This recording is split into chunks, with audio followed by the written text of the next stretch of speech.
Se qualcuno mi avesse detto 3 anni fa, quando ho iniziato con YouTube, che sarei andato a finire in prima serata su un canale televisivo coreano, io l'avrei preso per pazzo. E invece è successo. Ma per sapere com'è andata, seguitevi.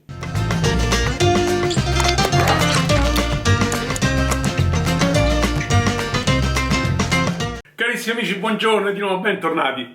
Oggi non parlerò di ricetta perché mi è capitata questa cosa stranissima, ovvero ho ricevuto il 22 maggio una mail in inglese. Sinceramente io le cestino subito perché generalmente sono delle truffe, non sono mai chiare sinceramente e quindi evito. Però questa era un po' diversa. Il mittente di questa mail era la JTBC, ovvero uno dei maggiori canali televisivi coreani che producono serie televisive, fanno notiziari e anche programmi di intrattenimento, come quello appunto che mi hanno richiesto, ovvero questo programma che si chiama Talk Pound 25 Hours. Volevano utilizzare parte del mio video I carciofi alla romana proprio per far conoscere i carciofi ai coreani, indubbiamente un ortaggio a loro sconosciuto. Ed ecco la puntata. Un loro inviato è andato alla sagra del carciofo di Ladispoli, che si tiene a metà aprile. Come vedete, i conduttori sono stupiti per la gran quantità di carciofi che noi abbiamo. Un ortaggio per loro costosissimo, anche più della carne, come si vede dalla didascalia. Infatti, quando l'inviato fa notare il costo di un carciofo di 0,50 centesimi, nel loro cambio 700 won, i conduttori rimangono meravigliati dal bassissimo costo. E ora veniamo a noi, ovvero alla mia ricetta dei carciofi alla romana. L'inviato fa vedere i due piatti tipici dei carciofi, quello alla romana e quello alla giudia. Ed eccomi qua.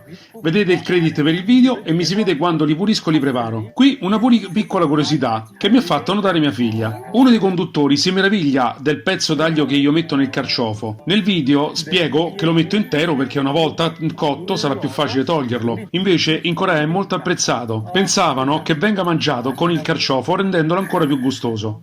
Insomma, non mangiano solo piccante, ma anche con tanto aglio. Poi l'inviato prova a mangiarlo decantandone il gusto.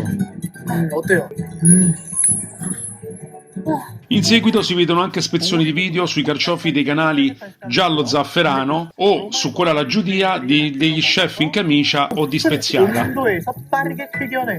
La puntata poi segue con le prove dei carciofi in studio, sia alla romana che alla giudia, e da come mangiano e reagiscano pare che apprezzino molto. Di certo non si preoccupano proprio nel farsi vedere come si strafochino sui carciofi.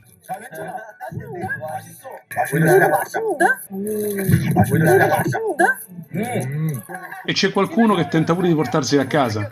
Va bene, eccomi di nuovo qui. Allora, come avete visto, la puntata non è chiaramente incentrata soltanto sul mio video, ne hanno presi solo 20 secondi. Però devo dire che è stato veramente, per me almeno, un grande onore, anche perché io sono visto prima di altri canali ben più importanti, anche se non c'è nulla da togliere, come Giallo Zafferano, gli chef in camicia o Speziata. E quindi per me è stato un motivo di grande onore. Però c'è da dire un però, che tutto questo non sarebbe mai successo se non grazie a voi. Perché solo tramite voi, grazie alla vostra presenza, alle vostre visualizzazioni e al vostro affetto nel seguirmi in questi 3 anni, mi ha portato ad avere questa, diciamo anche, grande soddisfazione, almeno personale. E allora io non faccio altro che rinnovarvi a iscrivervi al canale, a cliccare la campanellina così non perdete i miei prossimi video, a commentare, anzi commentate sempre, chiedetemi sempre, io rispondo a tutti. E quindi ci vedremo alla prossima ricetta. Bacioni!